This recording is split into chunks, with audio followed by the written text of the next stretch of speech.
Scott Murray. I'm here to promote electric vehicle. We set out on a trip across the continent in order to prove that you don't need to be scared of range anymore. And I'm going to tell you a little bit about my background and what motivated us to do this.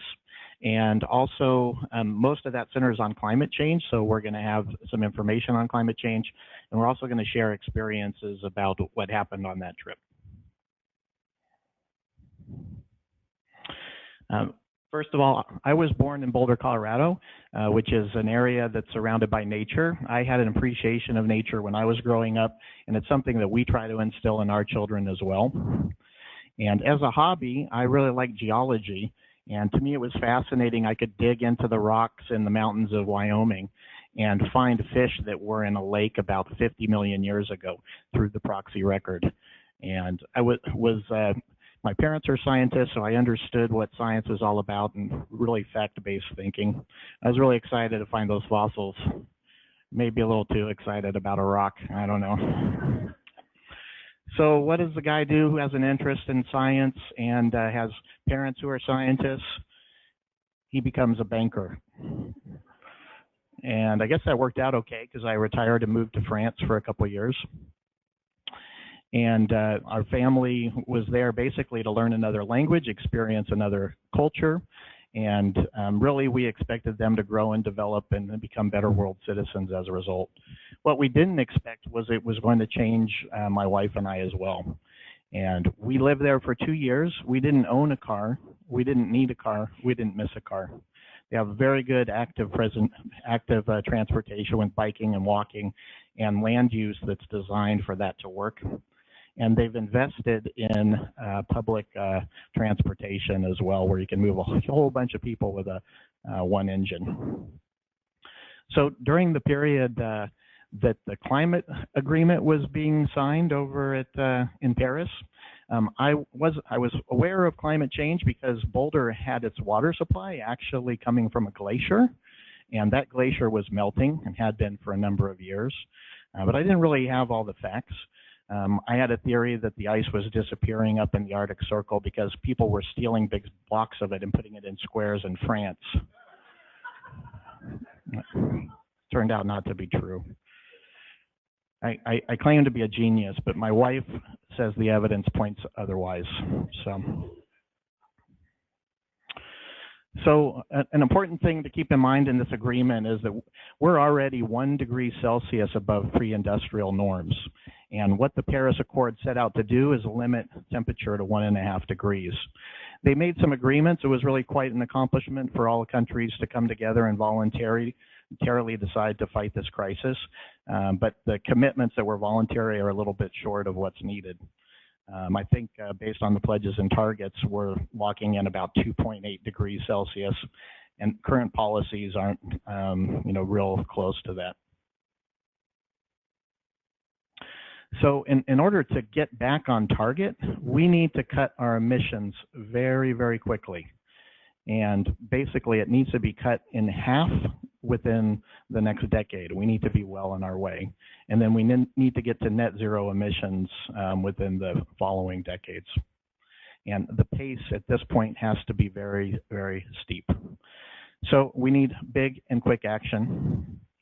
So I was talking to a lot of people on Facebook and trying to convince the world that this is a crisis that we should solve with mixed results, meaning some apathy and some denial.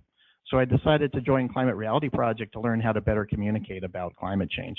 And this is an organization now about 20,000 people worldwide. Many of the members actually are here today. And the free training that they offer, there's one coming up in March in Las Vegas, I believe. So if anyone's interested, please let me know. And I also joined San Diego 350, which is dedicated to climate action, prevent the worst impacts of climate change, as well as climate injustice, which is a big part of climate change. And they help me meet with local representatives on the federal, state, and local level. There's your own Larry Emerson. I just want to shout out to Larry. He does a great job advocating. He has a heart of gold, is very knowledgeable, and he is relentless. So you got a very good asset there. So while I'm doing all this, I had to get my own house in order. My carbon footprint was ridiculous. This is our car, for example. Yeah. Now, in my defense, I do have a lot of kids, but so I started looking at personal actions that would have the most impact and trying to knock them out one at a time. So first one was have one less kid. A little late for that one. Live car free. We did that well in Europe, but here it's difficult to do that because we haven't invested in the infrastructure that's needed for that. And that's something that I advocate for as well. Avoiding air travel. This is really what this trip was about, because typically during the summers we fly to France. We have a lot of friends that we met there that we love and enjoy spending time with. And then there's some other ones as well. So when you look at the most impact, you can see that as far as carbon savings is a huge difference to have one less kid. But again, a little late for that.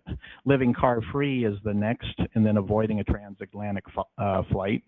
Buying green energy, what Tyson was speaking about earlier.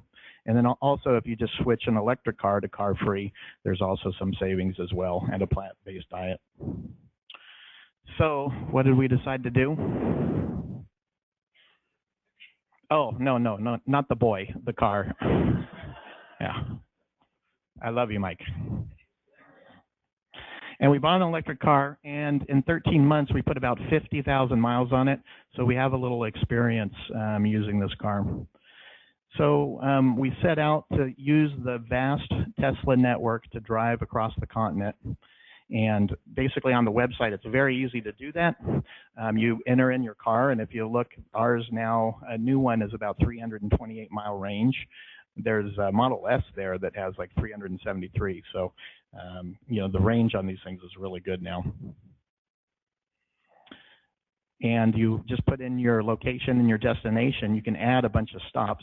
Literally, we had probably 40 people in places we wanted to go see all over the country. And we really like those relationships that we have with people. And it's important for us to stay connected. So this is what we wanted to do. Do I have to start over? No, you don't have to start over. It would be helpful, though, since I wasn't listening.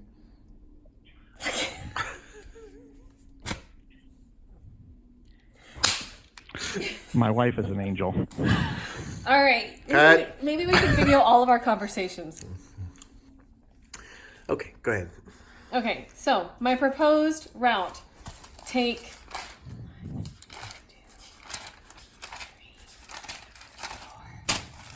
5 Okay. on my proposed route. What day is it today? Monday, June 3rd. And when are we leaving? Tuesday, June 11th. Okay, and what are we doing here? Trying to figure out where we're going. Oh, okay. It's probably a good time. Good time as any to do that. Let's go.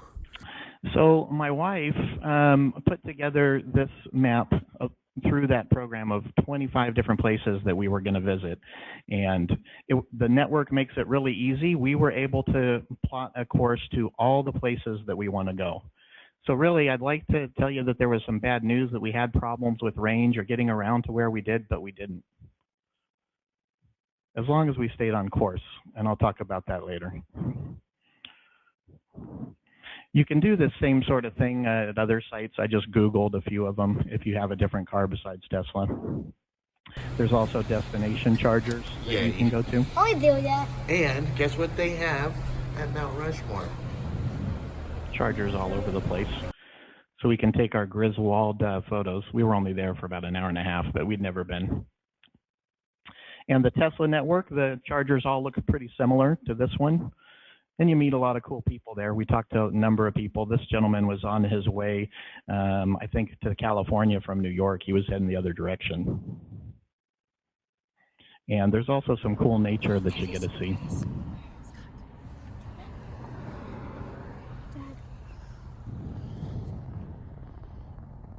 That was really cool. We watched a family of foxes while we charged. Normally we eat. Before we left, we set our home on vacation mode. Now, we were going to be gone a total of 42 days, which is the same amount of time it took us to travel back from France, because we took the long way. but I'm not very good at math, so it was 43 days. And yeah, so one comment about leaving your house for that long. I mean, basically, we had like very low power uses because we're not there, and we put our gas heater on vacation mode, put our thermostat close to off. SDG&E now has a proposal through the Public Utilities Commission to raise everyone's bill by a $10 fixed fee, plus make a minimum bill of $38 per month. So, I mean, if you're not home, not using electricity, you're still paying. And if you have solar, you're generating it during that time, you still have to pay that minimum bill. So in order to help solar, it's really important for our power company to be working with us. And over half the people affected by this proposed change aren't even solar customers. So this is day one of our trip. We picked up our kids after school. My daughter Megan had a promotion, and so we went to that and then started off on our journey. And while charging, we had lunch, nice plant-based lunch there. And we're waiting.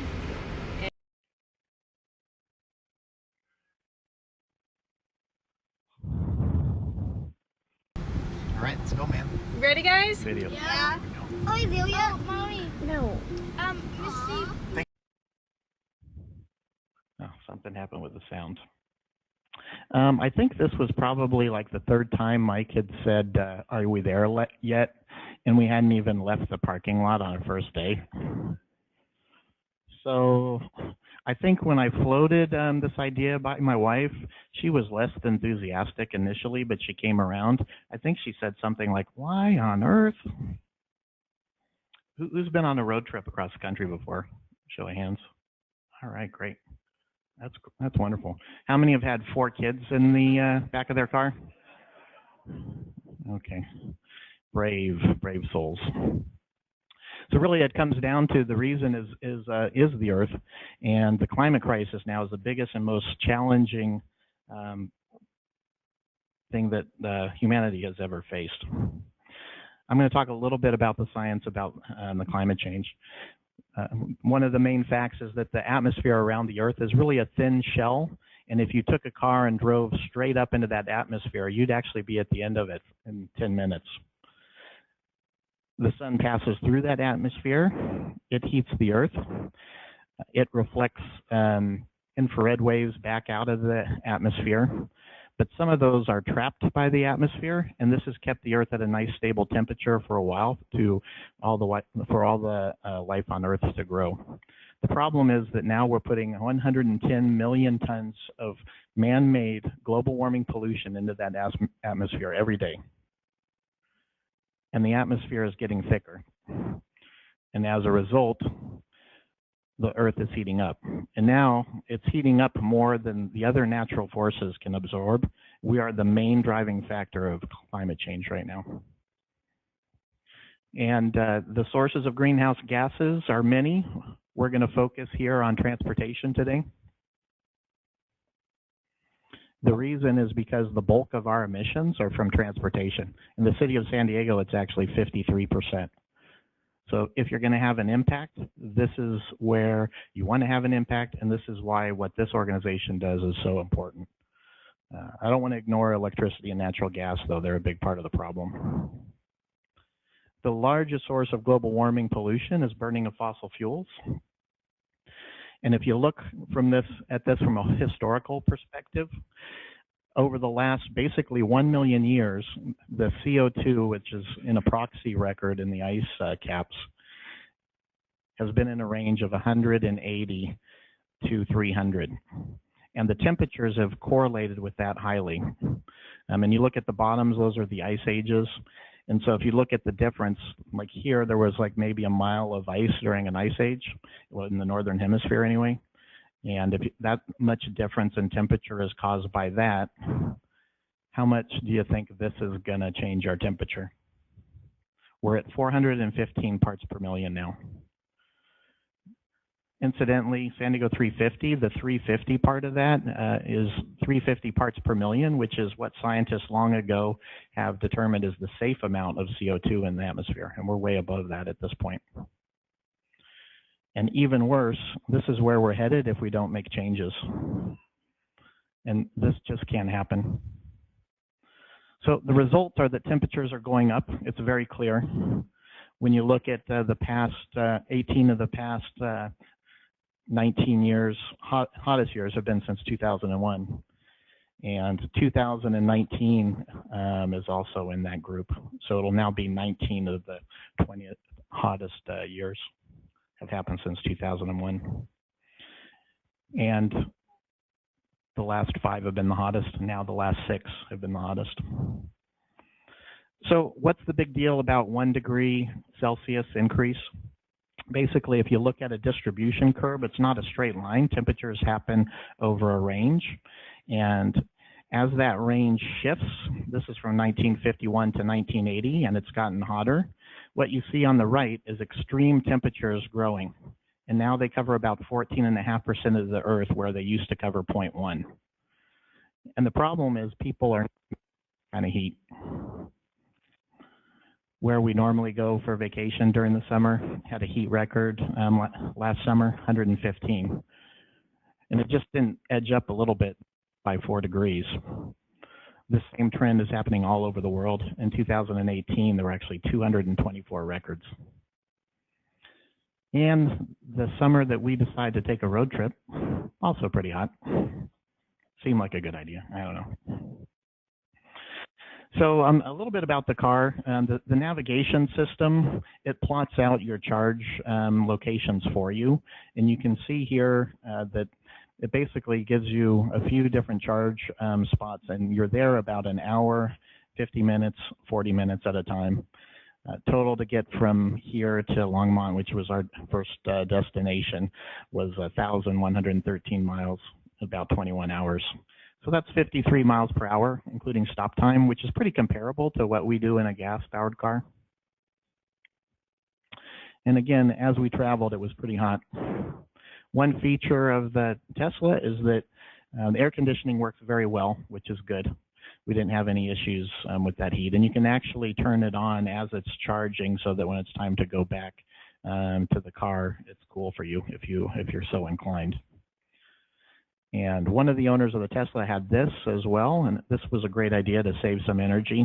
Basically a heat shield to cover all the windows in the car to keep the heat out in the first place, which is better than turning on your air conditioning when you're not in it. So now the heat did have an effect. This was when we were in Arizona. Arizona felt somewhat like the portal to the gates of Hades. It was 114 degrees, I guess, that day, 101 when this picture was taken. We got a little error message saying that the charge speed was reduced, and that is because of maybe a utility or extension cord. Now, this was at a Tesla charger. There was no extension cord. So what someone there had told us is that when it gets really hot, he believes that Tesla turns down the power. And I don't know if that's true or not. It's anecdotal, but I do know that in hotter temperatures, your charging is going to vary. So another effect of hot temperatures is it causes a lot of evaporation over the sea. And that affects the water cycle. Water cycle, precipitation from that evaporation returns to the sea.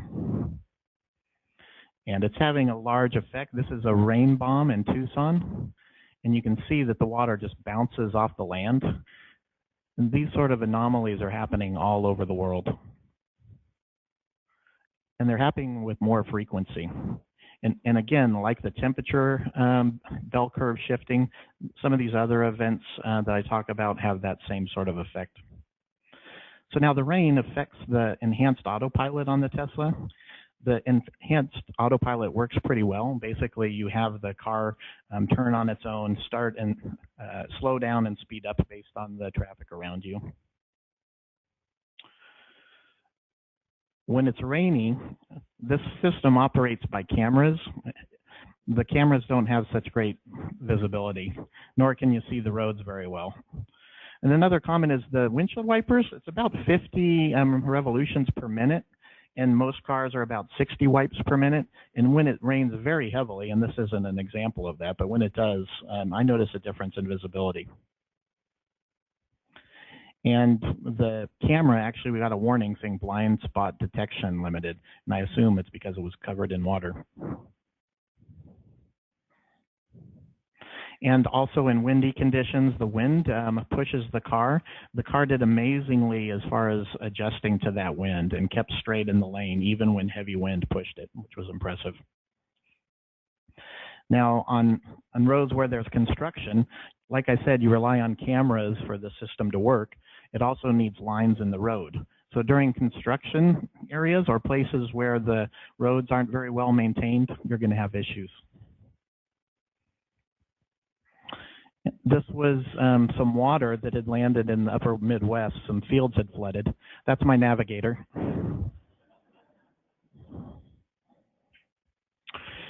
This is my cousin. She took me around to show me what some of the rain was doing. And the rivers all around were swollen. And this river was one example, but the whole region was covered with like rivers that were basically very near flood stage. And some of the fields where the crops were also were flooded. To their credit, in that community, they have solar panels, which was really great. I did look at her utility bill when I was there, and after seeing the bill that Tyson put up, I'm a little jealous because they were paying 10 cents per kilowatt.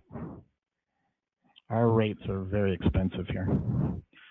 So this flooding had a pretty big effect in the Midwest.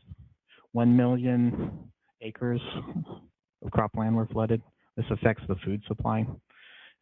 Also in Oklahoma. We kept driving. We took a detour to avoid some of the rain. We finally got to one of the reasons that we went, and that was to see my wife's sister. And in fact, we saw a lot of family and friends that you don't care about because you don't know. We did a lot of things that were fun.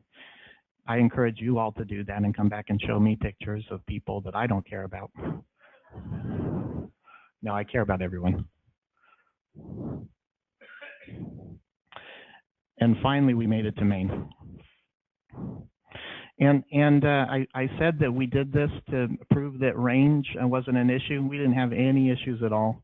And really fighting the climate crisis, electric cars are a great part of the solution. One of the other reasons that I did this is because I like local food at local places. And this will be the reason I go back, although I'll still do an electric car. So then we made our way down the coast after stopping at Philadelphia and New York City and Boston to do some sightseeing. And I was pretty tired at this point. I'm not sure how many days it was. It felt like it had been 4 days. But the kids got to play in the ocean. While this was going on, however, I started paying attention to the weather, and there was a storm forming. There was a tropical depression that was going over the Gulf, and as it was going over there, it was picking up heat, and it was projected to become a hurricane when it hit Louisiana, New Orleans, on Friday, which is the same day we were to go to New Orleans on Friday. So let's step back for a second. Most of the heat that's coming in and not going out is being trapped in the ocean. And it's happening at all depths of the ocean, not just the surface. And most of that has happened within the last 20 years. So this has an effect on weather. We've got hotter water in the Gulf, and this example of a hurricane is just one example, Hurricane Harvey. And you know, there are lots of these in the news now, an increasing frequency. So this is what a jet stream normally looks like. What's happening is it's becoming wavier as our systems are getting disrupted. And so storm systems are doing some weird things, including not moving. And this is what happened with Harvey. You got a storm fueled by that extra hot water, 7 degrees Fahrenheit above normal, staying in place and dumping a huge amount of rain on Houston area. One area got 5 feet of water from the storm. It's hard to imagine. We stopped at Niagara Falls. The amount of water that fell was equivalent to all the water coming off Horseshoe Falls and American Falls for 509 days straight. That's a lot of water. So there's a lot of heroic rescues in these types of events. It really brings out the best in people. But it also brings out weaknesses in our infrastructure because our infrastructure is not built for this climate. It's built for the climate of the past, and it's certainly not built for the climate of the future. And so we got big problems. And these kind of toxic spills affect minority and low-income communities disproportionately because a lot of those facilities are put into those communities on purpose, and then some of them are just because of economics affecting those. So this is why in San Diego 350, one of our goals is to make sure that we also, besides stopping the worst effect, help with the climate injustice, which has all kinds of different connections. So something interesting about this particular storm, normally you have storms that go from the Atlantic over towards the US. This one actually started in Tennessee and wrapped around, picked up some steam from the Gulf, and is now ready to hit the coast. So that's a little bit weird. You can see that a huge swath of the area was expecting a lot of rain. So we were in Atlanta visiting some more friends. We were at the aquarium there, which is a great aquarium. And I'm thinking, how do we avoid this? I remembered all those rivers that were swollen and near flood stage. And all those rivers converging in the Mississippi had put the Mississippi, which is already at flood stage at 22 feet, at a projected height of 25.5 feet, very close to the record. And then I was hearing that some of it was expected to be at 20 feet where the banks were at 20 feet. So for those of you that have crossed the Mississippi, it's a big river, even without it flooding its banks.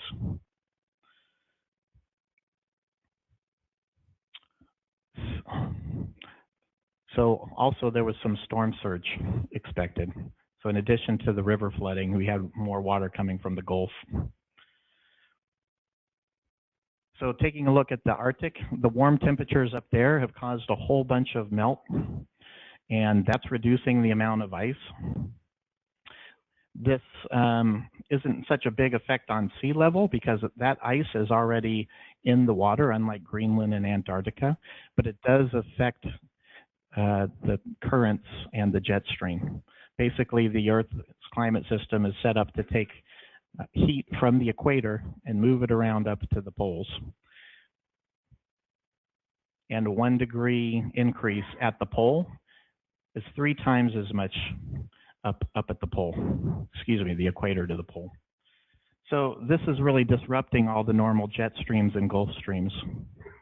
An example of this was the polar vortex. This is what it normally looks like, but it's split in two, and that brought a lot of heat up to the poles and brought some cold into the Europe and also into the US. That was in 2018. This is a normal jet stream. And that's what happens when it splits.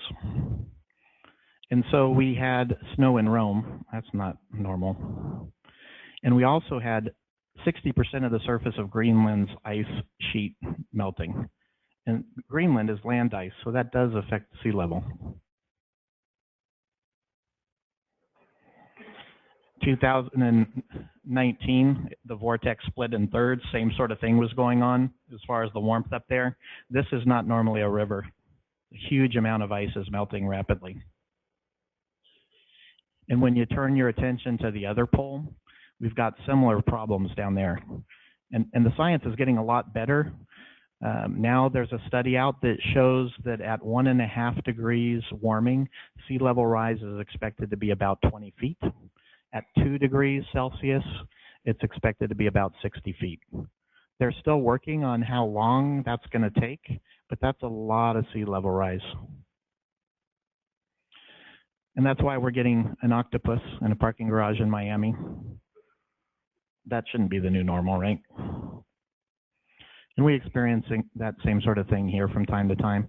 The frequency of high tide flooding in the U.S. has doubled in the last 30 years. And when you look at the effect, here's San Diego Bay flood risk at 1 foot, 1.5, 2 feet.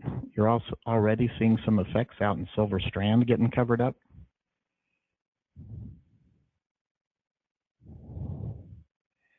There's 10, 20, 30. Even if you don't live by the coast, it's still a concern. It's going to cost a lot of money to try to shore up infrastructure to stop the inevitable. So knowing what I know, seeing that storm surge, what do you think I did next? Where do you think we went?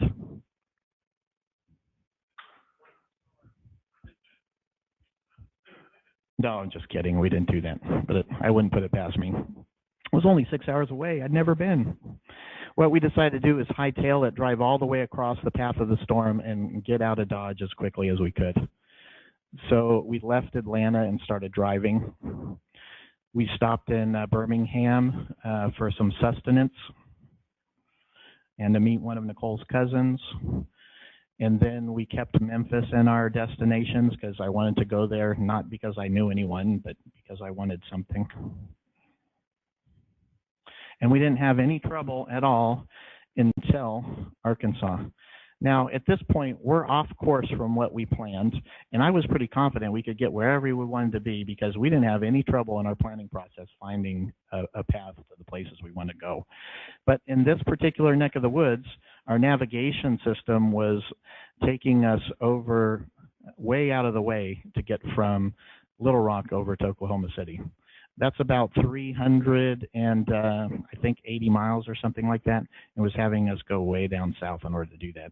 The issue, there's no Tesla charging station in between those two. And until 2017, there wasn't a single one in Arkansas as well. So the network is still growing. Advocating for more EV charging is something that this group does really well. I know I see Larry advocating for that all the time, and that's very important. Now, there was a place that you can charge. It was non-Tesla, which is fine. You can pay a little bit of money to charge. I don't want to get too wonky, but you need some adapters in order to do that. And there was an adapter that came with the car, which was the one on the left. The one needed was the one on the right. They look different to me. I don't know, though. You can buy one from Tesla, and it's a little pricey, $602. And I was thinking, well, if we're going to do this a lot, maybe that's something we might want to do, but that's a lot of money. So the good news is the price has come down to $450 now. So if it ever comes back in stock, maybe it's a little more affordable, but still quite expensive. So we ended our day in Texarkana. We had driven 895 miles in one day, in a little over 18 hours, through some rain and some bad weather. But we finally got on the other side of the storm. Now, these storms are happening more and more. And again, we've got more of this in the future. We really need to get off fossil fuels. That's the bottom line. The economic losses of those kind of weather events just over a 2-year period is $653 billion. So when I hear people say, oh, it's going to cost so much to change, I say it's going to cost so much more not to change. And the costs are severe. It's not just dollars, it's in lives as well. This is really the #1 threat to the global economy. And at the same time this is going on, what is our government doing? We're subsidizing renewables at this amount globally, and this is how much we subsidize fossil fuels. And this includes some environmental and health costs as well, which are significant. It's not much better in the US.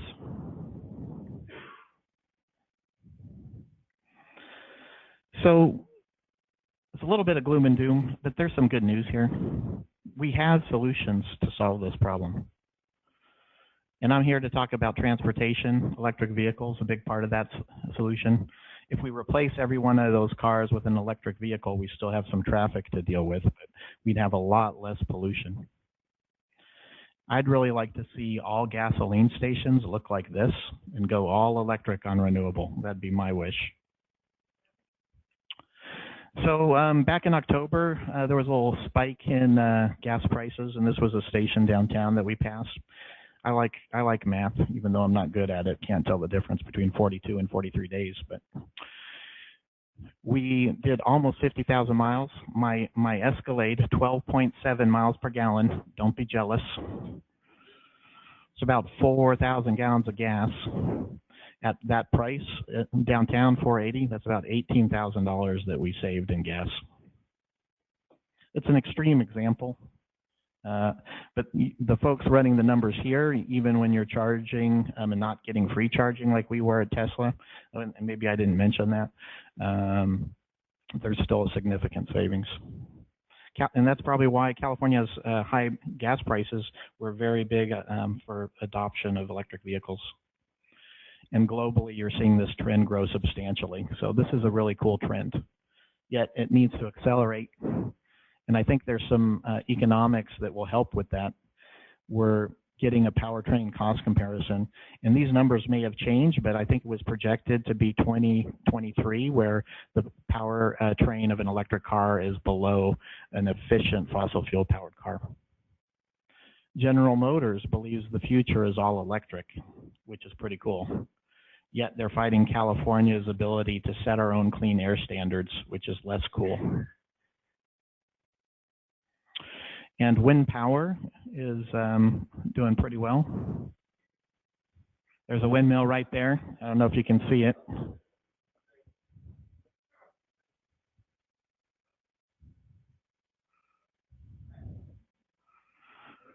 Like I said, my wife is an angel to put up with me. And again, a similar exponential curve there.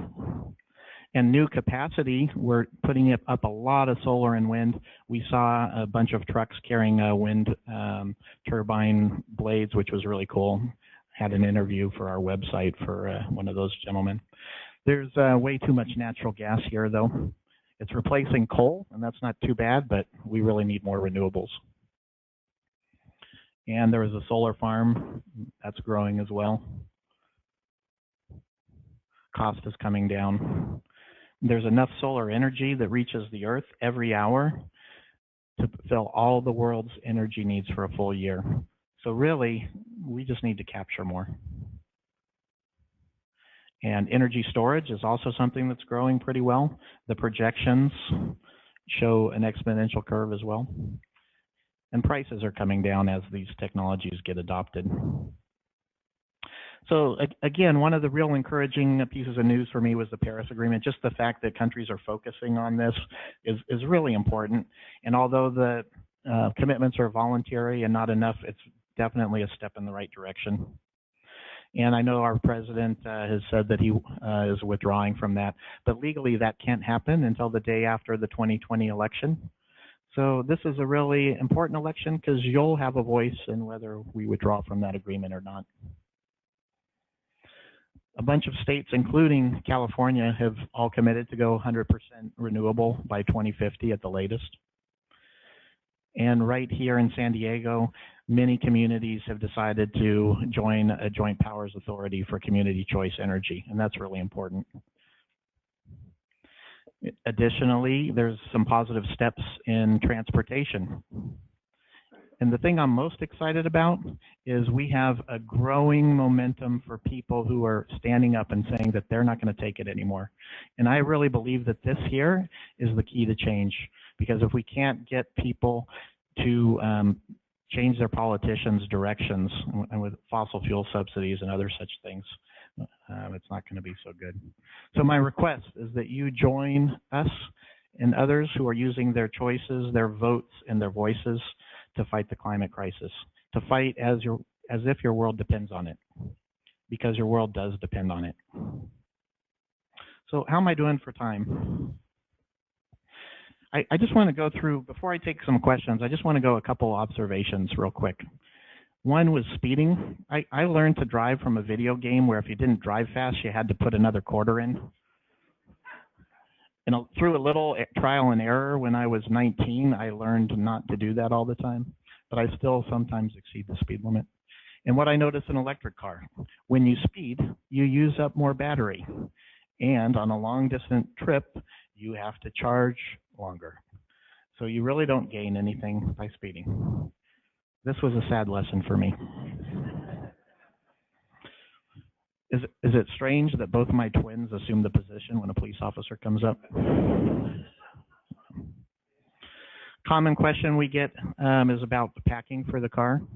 Because when we exit the car, it looks like a clown car.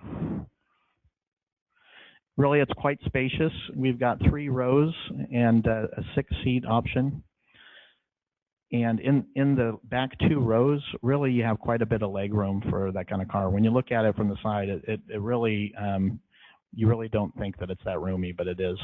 But one of the things that we've learned to do in extensive traveling is packing very light. This is all we had for 42, 43 approximately days. I think there's also a little cooler and a food bag missing. So in the back, we've got more than enough space. You can put 3 carry-on luggage suitcases across the way. I normally just travel in a backpack. I don't need too much, except for all that stuff, which is mine. Yeah, there's no motor in front, so you have a front trunk, or as they call it, a frunk, which we do not call it a frunk. There's a soccer ball, some pillows, raincoats, miscellaneous stuff in there. So really, it's pretty easy for us to do that. Along the way, we accumulated some other things and got a little bit bigger.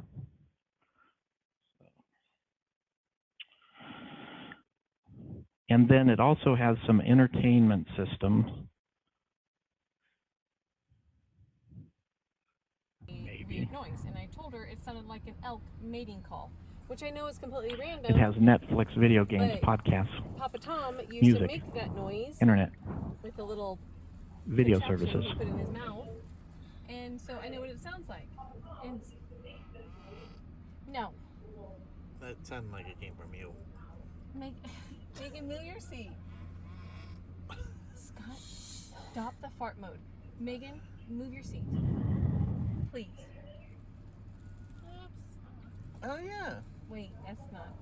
They call that bugling. The car literally does have a fart mode where you can make farting sounds. And what car doesn't need that? How come it's not as loud? How come all the elk are gathering around their car? So that's all I got. My wife is going to join me up here in case anyone has some questions about what it's like to travel with 4 children and an adult who acts like one. So, any questions? Yeah, my questions are always money oriented, but you covered me. Why did that radar just have to pick you up? Or didn't that cover you on that pocket? That police officer wasn't actually getting me in trouble. Yeah, there was one in Nevada that I just took a video of, and the one in Maine was just there because we asked him to take our picture. Yeah, so about the radar detector though, good observation that we use one. A lot of the autonomous cars use LiDAR. I think we probably have some issues with the LiDAR and the radar detector. I don't know for sure, but that's my speculation. Will be running passport, is that what it was? Yeah. Next question. I heard something about, you live here, right? I do. I live in San Diego. You anything about a registration tax for EVs? Yep. $200 a year. When did that start? Soon. It's in other states now. I've seen it upstate. It's to offset the gas tax laws. Wow. So they're going to tax electric vehicles more than regular vehicles. I saw the other state one, but I didn't. Yeah, I know they're talking about it. Don't let the Democrats fool you. Any other questions? Sure. Yeah, go ahead. If one goes, you have to happen to go into a city and you need a car and you want to rent a car, I've been curious about how I go about renting an electric car. I call up Hertz today just so they can kind of give you a blank stare. I don't know if anyone has experienced Turo. There is Turo, yes, but which is you're renting somebody's private car, basically. But are any of the commercial electric cars doing any of this? Or is there a way we can encourage them to do something? Does anyone from the EV Association want to field that one? I don't know. I know you can rent my model of Tesla, but it's expensive. But a friend of mine who lives up in the Bay Area did a little Prius, got hit, wiped out. He rented from Enterprise and S.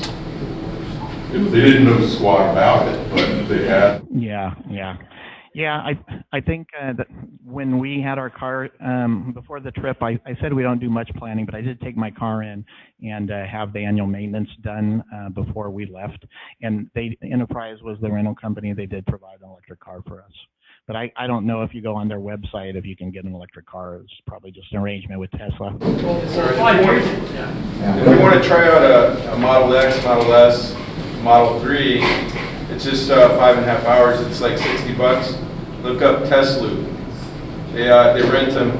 Usually, I used to work for the company for a couple months, and they just rent them out from here to LA. Usually, you drop off the car and you get an Uber to LA airport, and you can get one back. So, And it's called what? Tesla.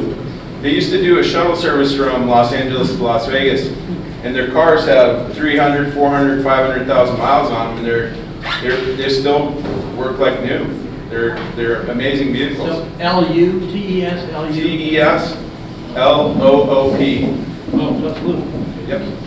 Besides Turo, there's also Get Around, also has electric vehicles for rent. Besides Turo here in San Diego, they're also building nationwide also. And they do, like, I think Enterprise and We're going to take a couple more questions here.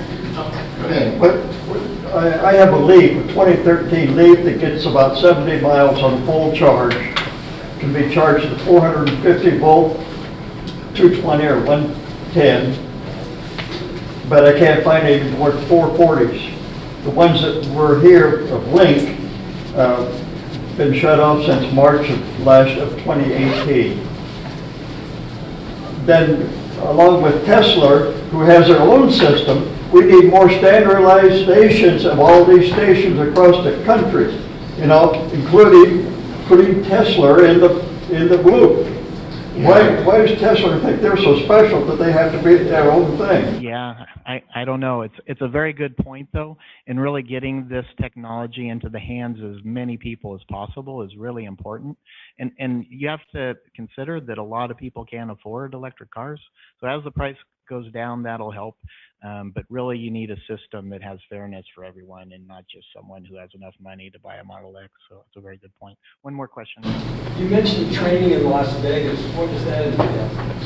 Climate reality training is basically a 3-day, pretty extensive workshop where they give you some information about climate change, presenting, and also other topics that with breakout sessions.